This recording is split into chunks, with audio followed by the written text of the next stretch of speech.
Hello dear student, online classes स्वागत है। छत्तीसगढ़ राज्य ओपन स्कूल का कक्षा 12वीं का भूगोल महत्वपूर्ण प्रश्नोत्तर करने जा रहे हैं 2024 मार्च अप्रैल की एग्जामिनेशन यानी कि वार्षिक परीक्षा के लिए सभी विषय का जो है अपलोड हो रहा है। आप लोग चैनल को ये सब्सक्राइब कर दीजिए और वीडियो को लाइक शेयर जरूर करना है।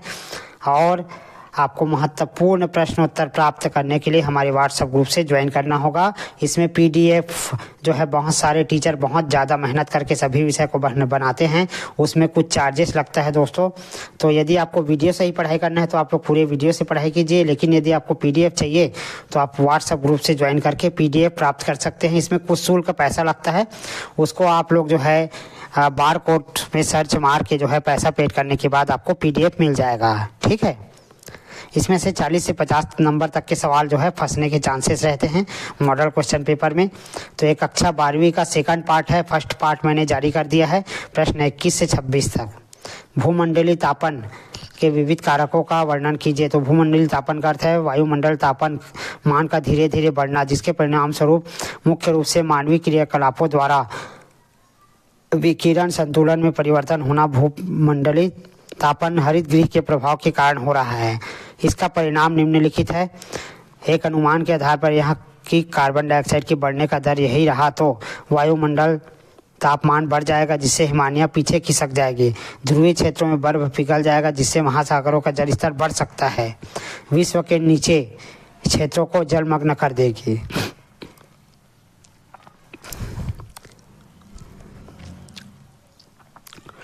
भूमंडलीय तापमान में जरा से वृद्धि खाद्य उत्पादन पर प्रतिकूल प्रभाव डालेगी। अतः उत्तरी गोलार्ध में गेहूं समुद्र के ऊपरी जल के स्तर के गर्म होने से महासागरों की जैविक उत्पादकता भी कम हो जाएगी।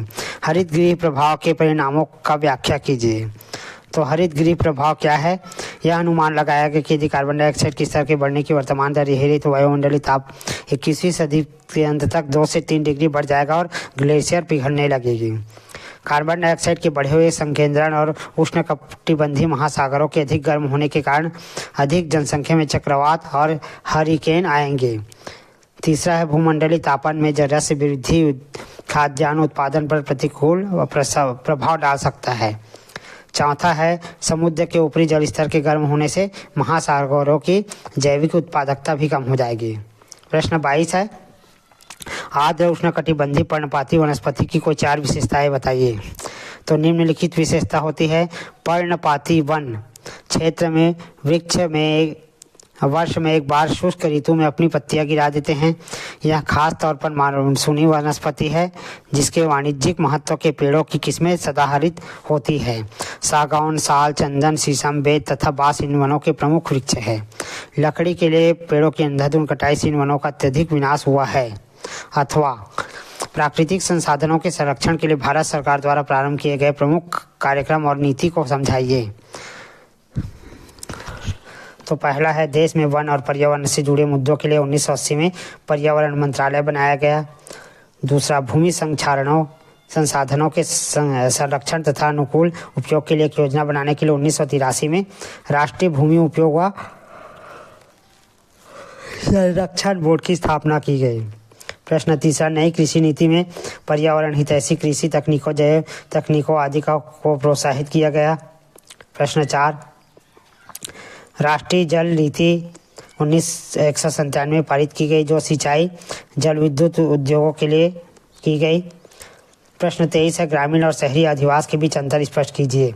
तो ग्रामीण और शहरी अधिवास के बीच अंतर निम्नलिखित है।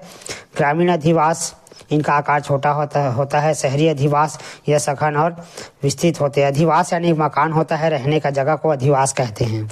यहाँ लोगों का मुख्यतः व्यवसाय कृषि है, जबकि यहाँ पर नौकरी करते हैं। यह मकान मिट्टी, लकड़ी, घास फूस के बने होते हैं। यह मकान ईंट चूने का बना होता है। लिंगानुपात के घटने के लिए कोई उत्तरदायी कारक लिखिए। तो लिंगानुपात किसी भी देश की जनसंख्या में लिंग संरचना अथवा लिंगानुपात का विशेष महत्व रहता है। भारतीय समाज में स्त्रियों की सामाजिक स्थिति पुरुषों की अपेक्षा कम है। लड़कों की अपेक्षा लड़कियों के पालन पोषण पर कम ध्यान दिया जाता है। कन्याओं की भ्रूण हत्या, प्रसव काल में स्त्रियों की मृत्यु हो जाना। शिक्षा का भाव जनसंख्या के घनत्व एवं वितरण को प्रभावित करने वाले विभिन्न कारक का वर्णन कीजिए। तो पहला कारक है भू आकृति। भू आकृति का सबसे महत्वपूर्ण भाग है जिसमें मौजूद ढलान, उसकी ऊंचाई, जिस पर जनसंख्या निवास करती है। जलवायु किसी स्थान की जनसंख्या के स्थानिक वितरण और प्रसार को प्रभावित करता है। मृदा, आज भी भारत की 75% जनसंख्या कृषि पर अपना जीवन यापन कर रहा है। प्रश्न 24-25 में 5 अंक है। कुटीर उद्योग और लघु उद्योग में अंतर बताइए। कुटीर उद्योग दक्षता के आधार पर परिवार के सदस्यों द्वारा चलाए जाते हैं। इसमें स्थानीय कच्चे माल का प्रयोग किया जाता है। इसमें उत्पादन छोटे स्तर पर होता है। इनमें साधारण उपकरण प्रयोग में आते हैं। लघु उद्योग श्रमिकों की सहायता से चलाए जाते हैं। इसमें स्थानीय कच्चा माल का उपलब्ध न होने पर दूर से मंगाया जाता है। पाइपलाइन परिवहन के लाभ बताइए। तो पाइपलाइन परिवहन के लाभ, पाइपलाइन बिछाने में पहली बार लागत अधिक आती है, उसके बाद रखरखाव पर खर्च कम रहता है। पाइपलाइन ऊबड़ खाबड़ भूमि और पानी के नीचे भी बिछाई जा सकती है। पाइपलाइन सड़क परिवहन तथा देखे हो आप लोग, पाइपलाइन के द्वारा हमको पानी दिया जाता है या कोई भी विद्युत का तार होता है या टेलीफोन का तार होता है, सबको नीचे में बिछाया जाता है दोस्तों। ठीक है, यही पाइपलाइन सुविधा है। हरित क्रांति से क्या तात्पर्य? कृषि उत्पादन तथा पर्यावरण पर इसके प्रभाव का उल्लेख कीजिए। तो हरित क्रांति कृषि में नए तकनीकों का उपयोग करना हरित क्रांति कहलाता है। 1951 की तुलना में 3 गुने से अधिक हो गया है। व्यक्तिगत असमानता में वृद्धि, जल जमाव की समस्या, हरित क्रांति के कारण कृषकों द्वारा अधिक कृषि उत्पादन के लालच में जरूरत से ज़्यादा रासायनिक उर्वरकों का प्रयोग किया जाने लगा। मिट्टी की उर्वरता में कमी, अधिक उत्पादन, मछली पालन की समाप्ति। जिस धान के खेतों में पहले मछली पालन किया जाता था वहां कीटनाशक के अधिक प्रभाव के कारण पूरी तरह समाप्त हो गई। भारत के मानचित्र में निम्न को दर्शाइए। तो चाय उत्पादक क्षेत्र है, मुंबई नगर है, इंदिरा पॉइंट है, पश्चिम बंगाल है, छत्तीसगढ़ राज्य है। तो देखो यहाँ पर ये बना हुआ है आपका भारत का नक्शा, इसमें सब चीज़ को दर्शाया गया। इसको रट्टा मार लीजिए। इंदिरा पॉइंट है, चाय उत्पादक क्षेत्र है, यहाँ नर्मदा नदी है, खंबात की खाड़ी है, मुंबई है, छत्तीसगढ़ है, बंगाल की खाड़ी यहाँ पर है, लक्षद्वीप है। तो एक भारत का नक्शा ले लीजिए आप लोग खाली वाला, और उसमें थोड़ा प्रैक्टिस करना पड़ेगा भाई, याद करना है तो प्रैक्टिस करना पड़ेगा। ठीक है, भारत के कृषि उत्पादन क्षेत्र में गेहूं तथा जूट उत्पादक के लिए एक अलग चित्र है। 2 नक्शा दिया हूं मैं, ये दोनों को आपको रट लेना है। नवबोध का है, प्रबोध का है। ठीक है, तो पाकिस्तान, अरब सागर, लक्षद्वीप, चीन, तिब्बत, नेपाल, बांग्लादेश गेहूं उत्पादन क्षेत्र को ये वाला गेहूं उत्पादन है। और जूट उत्पादन जो ऐसे लकीर लकीर दिया है ये जूट उत्पादन है। ठीक, ताप कटिबंध को दर्शाने वाले एक चित्र बनाइए और प्रत्येक ताप कटिबंध की विशेषता लिखिए। तो ताप कटिबंध की विशेषता है उष्ण कटिबंध या पृथ्वी की सतह का लगभग आधे भाग घेरे हुए है। ठीक है, इसको नोट कर लीजिए दोस्तों स्क्रीनशॉट करके, एक गाइड में से लिया गया है। इसके बाद प्रश्न 27 है, महासागरीय बेसिन के विभिन्न भागों का वर्णन कीजिए। तो महासागरीय जल के भीतर अनेक प्रकार की भू आकृतियाँ छुपी होती है, जो इसको महाद्वीपीय निगमन तट है, महाद्वीपीय वितल मैदान है, महासागरीय गंभीर है। स्क्रीनशॉट करके नोट कर लीजिए प्रश्न को। ये 6 नंबर वाले सवाल है। ज्वार भाटा क्या है, कैसे उत्पन्न होता है? ज्वार भाटा क्या है, इनकी उत्पत्ति के कारण लिखिए। ठीक है,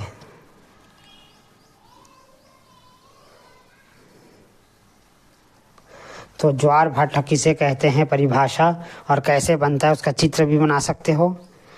जब सूर्य और चंद्रमा जब पास आते हैं तो एक दूसरे को आकर्षित करते हैं, खींचते हैं। तो चंद्रमा का जो आकर्षण शक्ति है वो समुद्र के पानी को और अपनी ओर खींचता है, जिससे कई किलोमीटर की ऊंचाइयों तक एक सुनामी उठता है ना, यानी जल स्तर जो है ऊपर उठ जाता है। ठीक है, तो इस प्रकार समुद्र में ज्वार भाटा आता है ना। वर्षण कैसे होता है, इसके विभिन्न प्रकारों के बारे में बताइए।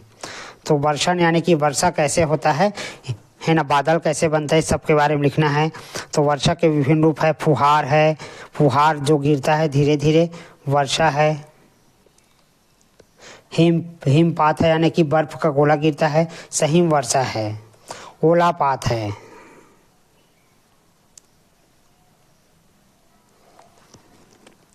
तो इस प्रकार भूगोल का सेकंड पार्ट कक्षा 12वीं का कंप्लीट हो जाता है दोस्तों।